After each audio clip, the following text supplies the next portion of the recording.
सभी साथियों को नमस्कार। स्वागत है आपका अपने YouTube चैनल जिसका नाम है तृप्ति लेट्स लर्न एंड ग्रो। आज की इस वीडियो में हम बात कर रहे हैं नई एजुकेशन पॉलिसी के तहत जो दूसरा स्टेज था प्रीपैरेटरी स्टेज, उसके बारे में, जो कक्षा 3rd से लेके 5th तक के बच्चों पर लागू होती है।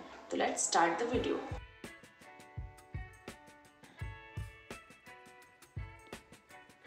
प्रीपैरेटरी एक इम्पॉर्टेंट स्टेज है। ये 3 वर्ष का प्रोग्राम है और इसमें क्लास 3rd to 5th यानी क्लास तीसरी से लेके 5वीं तक के बच्चे शामिल हैं। और इसमें जो एज है वो 8 साल से लेके 11 साल तक के बच्चों को इसमें शामिल किया गया है। इस स्टेज को वाटरिंग स्टेज भी कहा जा रहा है, यानी जिस प्रकार पौधे को पानी की आवश्यकता होती है, उसी प्रकार हमने फाउंडेशन स्टेज में बच्चे के पीछे जितनी मेहनत करी है उसको एक अच्छा पौधा बनाने के लिए उसकी जड़ों में पानी डालना बहुत आवश्यक है। ये जो प्रीपैरेटरी स्टेज है ये उसी प्रकार का स्टेज है। इसमें बच्चों की देखरेख बहुत ही ध्यान से करनी है, जिससे हमने जो बीज डाला था फाउंडेशन स्टेज में वो बच्चा एक अच्छा पौधा बन के हमारे सामने आए। अब एक नज़र डाल लेते हैं कि इस प्रीपैरेटरी स्टेज में जो इम्पॉर्टेंट एस्पेक्ट्स हैं वो कौन कौन से हैं। इसमें पहला है लैंग्वेज डेवलपमेंट। हमने बच्चे को भाषा की जानकारी दे दी है, बच्चे को काफ़ी हद तक पढ़ना आता है। अब बच्चा अपनी पढ़ाई को समझ के साथ पढ़ना स्टार्ट करेगा, जिससे उसकी भाषा का विकास होगा। तो यहाँ पर इम्पॉर्टेंट चीज़ है लैंग्वेज डेवलपमेंट। सेकंड इम्पॉर्टेंट चीज़ है न्यूमेरेसी एबिलिटी, यानी अंकों की संख्याओं के साथ, अंकों के साथ बच्चे को खेलना आना चाहिए। इसमें बच्चे को मैथ्स की vocabulary, number sense, counting, calculation और नंबर फैक्ट्स इत्यादि की जानकारी ज़रूरी है। इससे ये होगा कि बच्चा जो है मैथ्स जैसे सब्जेक्ट से भागेगा नहीं, उसको समझ के साथ पढ़ना स्टार्ट करेगा, समझ के साथ आगे लेके चलेगा। इसमें तीसरा जो इम्पोर्टेंट चीज़ है वो क्लासरूम रिलेशनशिप है, यानी टीचर और बच्चे के साथ जो संबंध है वो बिल्कुल एक सौहार्दपूर्ण संबंध होना चाहिए। टीचर जो है बच्चे को समझने वाली होना चाहिए, वो ना केवल बच्चे को समझे बल्कि उसकी परिस्थितियों को समझते हुए आंसर बच्चा जो दे रहा है उसको एक्सेप्ट करे। बच्चे के आंसर को सही या गलत करने की जगह पे उसको ओपन सोर्स दे कि बच्चा जो कह रहा है वो कैसे सही है, वो बच्चा खुद बताए। अगला जो इम्पॉर्टेंट चीज़ है वो एस्पेक्ट्स ऑफ डिस्कवरी है, यानी बच्चा अपनी खोज के माध्यम से चीज़ों को समझने की कोशिश करे। बच्चा जब खुद किसी चीज़ को करेगा, उस चीज़ को समझेगा, तो उसका जो ज्ञान है उसके अंदर स्थिर रहेगा और वो उस चीज़ को करके सीखेगा। किसी चीज़ को करके सीखने और लर्न करके सीखने और याद करके सीखने में बहुत डिफरेंस होता है। अगला जो इम्पोर्टेंट है वो है एक्सपेरिमेंटल ऑफ लर्निंग, यानी बच्चा जो है किसी भी चीज़ को जब सीख रहा है तो उसको खुद एक्सपीरियंस कर रहा है, अपने अनुभव के हिसाब से सीख रहा है। जब बच्चा अनुभव के साथ सीखेगा तो उसका जो ज्ञान होगा, उसने जो सीखा है वो स्थायी होगा, उसमें कोई बदलाव नहीं होगा। टीचर्स को क्लास में पढ़ाते हुए प्रीपैरेटरी स्टेज में कुछ एक्टिविटी को अपने अंदर शामिल करना है क्लास में, जिसमें डिबेट शामिल है। बच्चा जब डिबेट्स में भाग लेगा, पार्टिसिपेट करेगा, तो उसके अंदर भाषा का विकास अपने आप हो जाएगा। उसे न केवल कम शब्दों में अपनी बात को कहना आएगा, बल्कि वह एक समझपूर्ण अवस्था में होगा जिसमें वो चीज़ों को अच्छी तरीके से समझ के ही आंसर करेगा। दूसरा इम्पॉर्टेंट चीज़ है स्पोर्ट्स। स्पोर्ट्स के माध्यम से भी कई चीज़ों को सीखता है। हम सब ने देखा है कि खेल के माध्यम से बच्चे एक दूसरे के साथ सहयोग करना, एक दूसरे के साथ मिलकर सीखते हैं।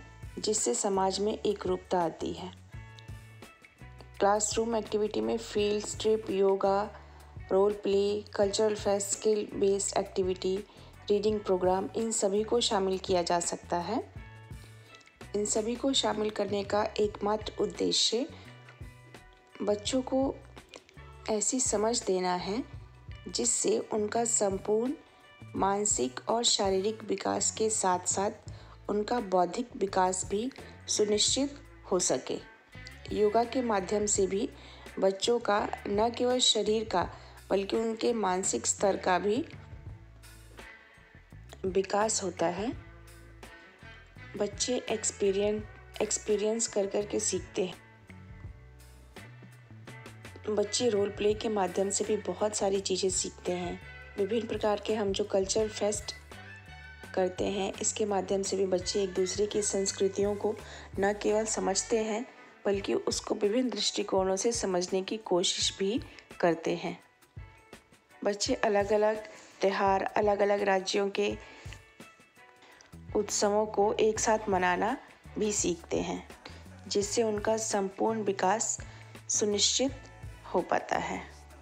अब एक नज़र डाल लेते हैं कि हमारे पास प्रीपैरेटरी स्टेज में लर्निंग आउटकम में क्या क्या चीज़ें हैं।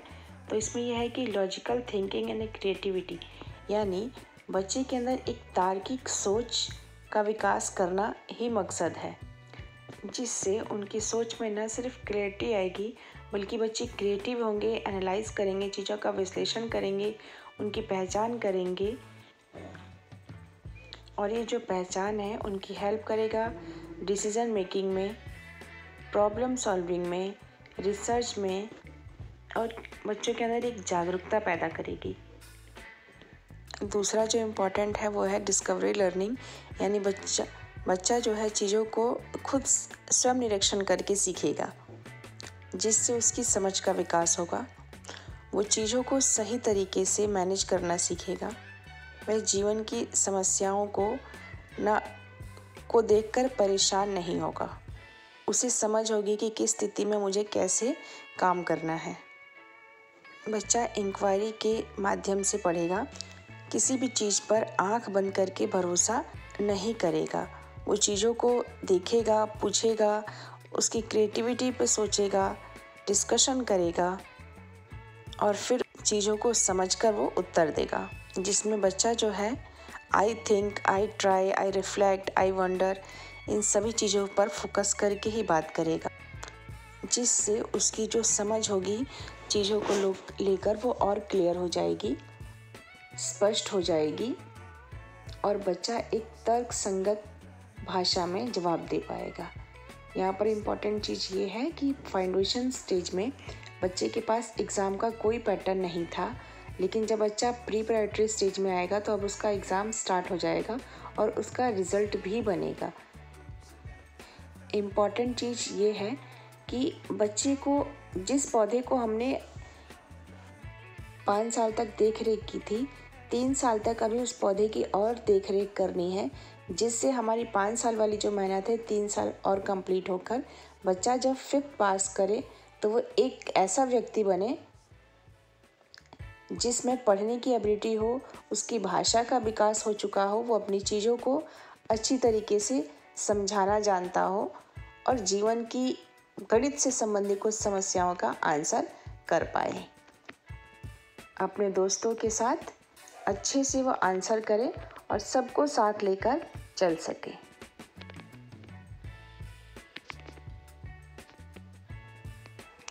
खुद पढ़े और दूसरों को भी अपने साथ पढ़ा के आगे बढ़े।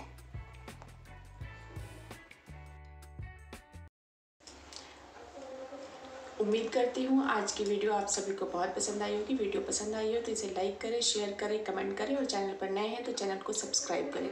मैं इस तरह की वीडियो यहाँ पर अपलोड करती रहूँगी। यह मेरी एक छोटी सी कोशिश है अपने देश और बच्चों को बेहतर बनाने की। धन्यवाद।